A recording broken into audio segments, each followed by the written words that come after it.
Korang pernah tak rasa resah yang berlebihan and korang tak tahu apa punca dia? Anxiety ke, depression ke atau cuma rasa resah biasa? Hai Dr. Go, boleh tak doktor perkenalkan diri and cerita sikit pasal Evergreen Medical Clinic? Okay, saya Dr. Nicole. Saya family doctor di sini, resident general practitioner, iaitu doktor keluarga di Evergreen Medical Clinic.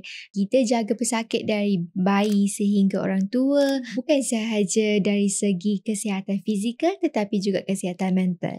Ramai orang pernah dengar pasal anxiety tapi tak semua orang tahu mendalam sangat. Boleh tak doktor ceritakan apa maksud anxiety? Okey, maksud anxiety itu ialah perasaan resah yang sangat keterlaluan. Ibarat kereta alam yang asyik berbunyi walaupun tak ada penceroboh. So, untuk orang yang mengalami anxiety, dia akan rasa walaupun tak ada trigger, tak ada benda-benda yang berlaku, ada juga rasa resah yang berlebih-lebihan sehingga mengganggu kehidupan seharian. Apa beza anxiety dengan depression? Okey, anxiety itu rasa resah.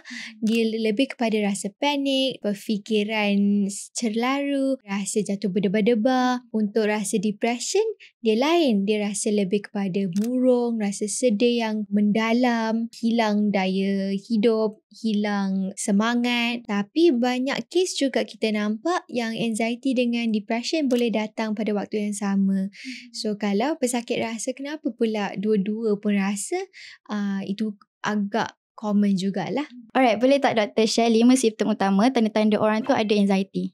Okey, pertama rasa gelisah yang berlebih-lebihan, rasa tak boleh duduk dengan diam, cepat penat walaupun tak ada kerja berat pun. Ketiga, susah nak fokus.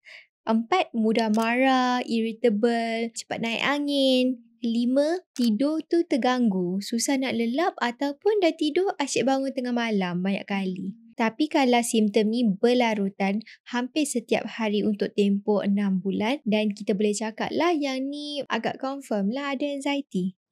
I see. So banyak orang anxiety tu dia macam tak semestinya dia ada anxiety disorder tapi kadang dia boleh ada juga rasa anxiety tu. Betul.